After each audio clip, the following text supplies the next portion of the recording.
All right, guys, we're continuing our work on the 350th scale USS Enterprise. The big achievement this week is we have now lit the saucer. You've already seen the video where we lit this nacelle. Today's video is all about how lighting this saucer was done, including just the clear parts that do some of the strobing and the blinking, and a look at lighting that bridge module. All of this is, of course, being done with the light kit that's being put out by Polar Lights for this model, new and updated for 2021. So let's take a look at how we did the lights for the saucer. Now, to get ready to light the saucer, there's a lot of prep work you have to do. So I have light blocked the entire saucer, top and bottom, with black and silver paint.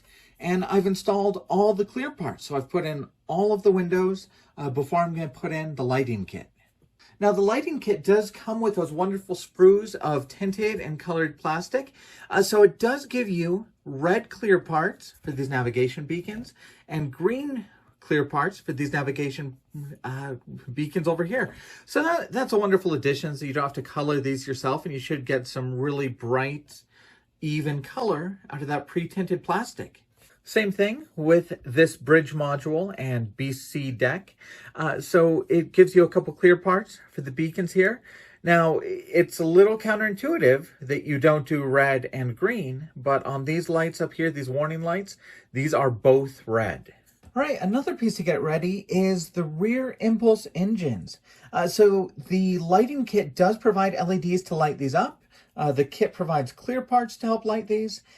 But these were never lit in the original show. On the original model, they were just black squares. But we know that on the original series, there were just budget constraints that kept them from doing everything they wanted to. And we know the ship only had windows on one side because of that, when obviously there should be lit windows on all sides.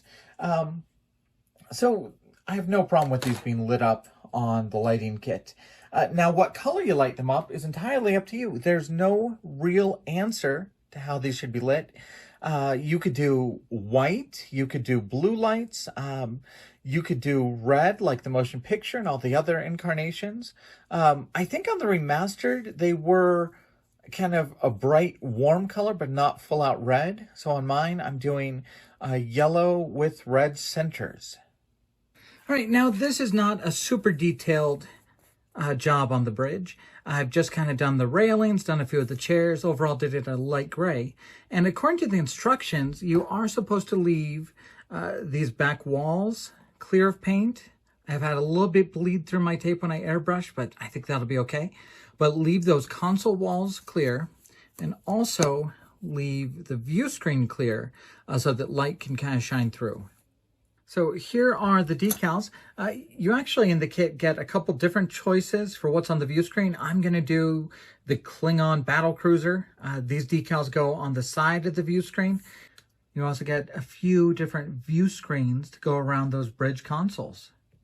Okay, after I put those decals on those computer consoles, around the outside edge, I used some silver paint and I used some foil to try and block off everything but the actual computer screen areas to hopefully we'll get some light shining through just on those computer screens. All right, continuing to get the bottom saucer ready, you should glue on this rear impulse deck, and you should glue on this bell piece over this lower dome. I've lightly frosted the lower dome, but this part's gonna get glued in right on top of it. Now, in the same package that the motors come in, there is a tiny screw. That tiny screw is to mount the circuit board into the lower saucer. You have a standoff right here for that screw.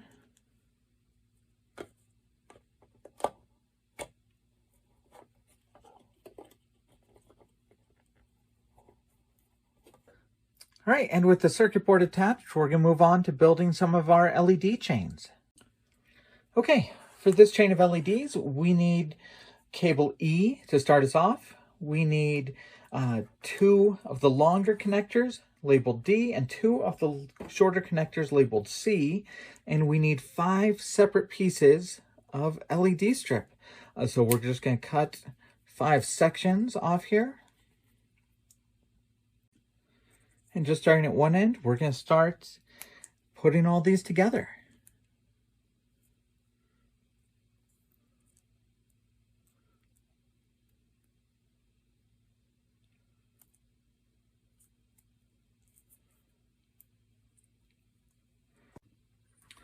Just make sure you're always lining up the 12-volt label on the LED strip with the positive sign on your connector. All right, now that we've got our chain of LEDs made, we want to try and test it, which means we're going to have to go through a few hoops here. The first thing we're going to do is we're going to find this wire H. H is what brings the power from the main circuit board into the saucer. So H connects right here, then it runs out the neck,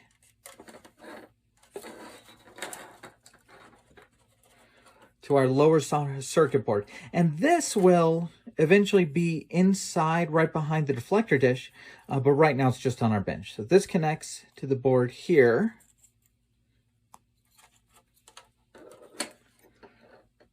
And then I've wired that to just a socket so we can start testing this. Our big chain of LEDs is going to go around the saucer, connects with connection E,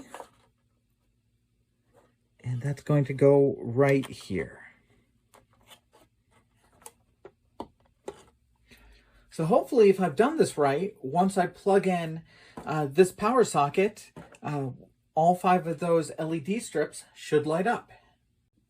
All right, always just a little bit of a relief when things work exactly as they should. But there are our LED tapes lighting up the saucer very well. Now, all of these have standoffs right here, so you can kind of see exactly where you connect those LEDs to, and that will let them be pointed directly at the windows that they're supposed to light up. All right, after I tested everything, I've gone ahead and I've glued the LEDs to those standoffs with some super glue. Now, there's a couple more LEDs that go in the lower saucer. The first is going to be this one, L, which goes right into this bell-shaped piece to light up that lower dome. The next 2 are LEDs N. You've got 2 of them. They're going to be mounted right here to shine back on the impulse engine. Now, all of these have routing holes through the structure so that they can make their way to the circuit board. Okay, I have super glued the impulse engine lights in place. I've super glued this one in place. I've connected all of those to our circuit board, and I've used just a little bit of yellow tape to hold the wires down so that they go through the right channels. Now, one thing to note is you do have an LED standoff here and a channel for a wire here that are not being used. When they made this new lighting kit, they simplified a few things, and I'm guessing this is one of the things that they simplified because there's going to be a light on the top saucer in exactly the same place. So I'm guessing they eliminated an LED here, and that should be fine. When we look at the top saucer, you'll see exactly where that other LED is, and there's no need to have one down here. You're also going to have 2 extra sockets right here that will not have anything connected to them. They're just labeled 3-volt connections. So if you are a do-it-yourselfer, you had to have a couple extra connections there to put extra LEDs in. I'm not sure where you would want to put any extra LEDs in on the saucer, but it looks like those will be left available. All right, looking at the top saucer, the first thing we did is we built a chain of LED strip. We used 4 sections of LED, and we used 3 of the C wires and 1 of the E wires. They'll terminate on a connection to that board. And we super glued those in place. These are going to shine down on the saucer to light up all those lower saucer dome lights and hopefully bounce back up and light a bit of the BC deck and bridge module up on top. Now these are LEDs labeled M, and they go right above those navigation lights that have been eliminated on the lower saucer, and they're going to be lighting up our clear color parts on top of the saucer. So this top section was very, very simple. So we do have these 3 connections here. We're going to plug those in to the lower saucer. Then we can close up the saucer. All right, I have connected our 3 connections from the top of the saucer. Very easy to work on this because there's a lot of slack in these lines.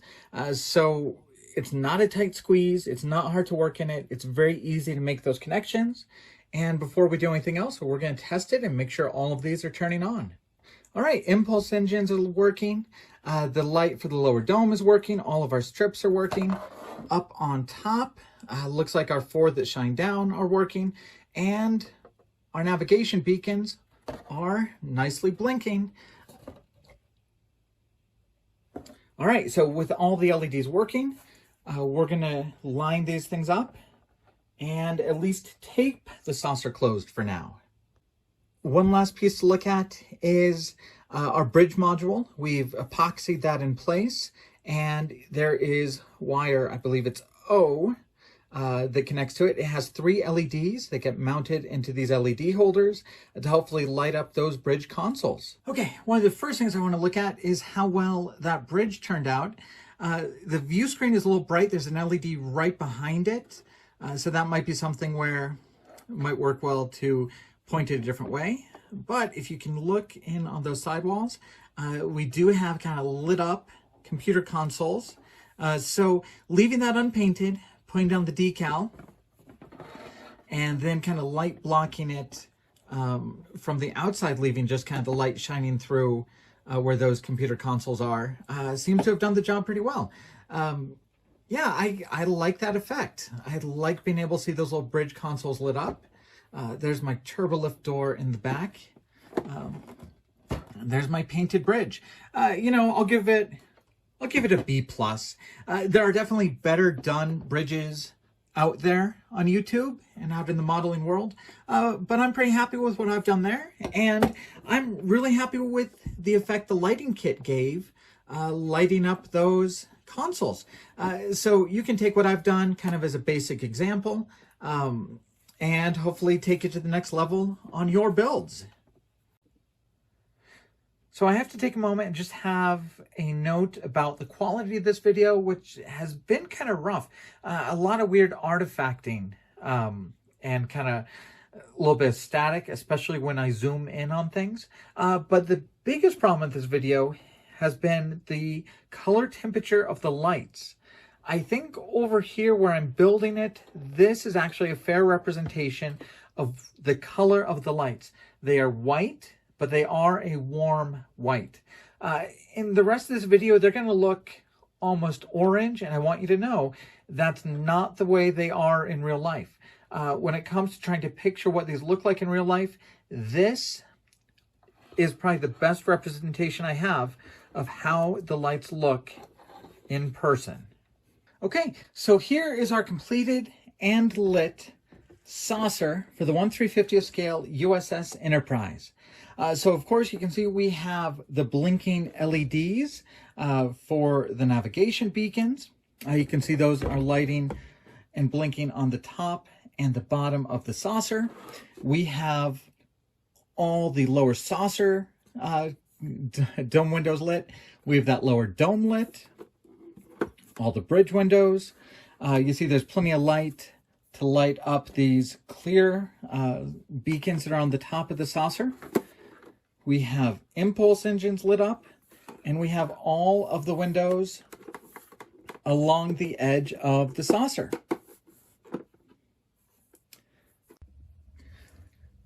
All right, last minute, I decided to make 2 slight modifications. The first modification is to this green strobing light. Now it's showing off terribly in the video, but even in real life, it was not as bright as the one on the red side. So I pulled off the green piece, and I've given it a bigger hole, and that has definitely helped to make it a bit brighter and make it match a little bit more with the one on the red side. So that's one adjustment I've done. I might also have to back the LED up a tiny bit, But when I looked at the underneath, both LEDs on the green and the red side were in about the same place. So I think just giving it a bigger hole will make a difference. The other thing I did, and one thing I should point out, is this dome is friction fit. You do not have to glue it in place. So even once I seal up the saucer, I'll be able to lift it up and look at the wiring inside. Now, I'm leaving these two LEDs. This one was the one right here in front of that view screen. I'm just pulling that out. I'm going to stick it in the middle of the saucer. I feel with all the lights inside, I really don't need it. And it was kind of ruining the effect on my view screen. So now, if we zoom in on my view screen, instead of a blinding bright light, you can actually see the Klingon cruiser on the view screen. So to me, that was a big difference. I'm very glad that now I can actually make out the Klingon cruiser. So yeah, I just pulled out that one LED that was directly behind the view screen, and now I've got a much, much better view screen effect. So I'm glad I took that extra bit of time to kind of go back and redo it. I love the effect this lighting kit has for the bridge. I love just using those kit decals to kind of get those lit consoles. But this lighting kit really is doing everything it's supposed to do. So this week I spent 2 evenings trying to light block this. I spent another evening gluing in all the clear parts. I spent pretty much a day trying to light block and kind of work out that little bridge. But when it came to the lighting kit, installing these lights really was about 60 minutes of my day. Everything was planned out. Everything had places. It's really wonderful. The wonderful thing about a kit that was made to go along with the lighting kit is there's cutouts for all the wires. There are glue points to glue all the LEDs on.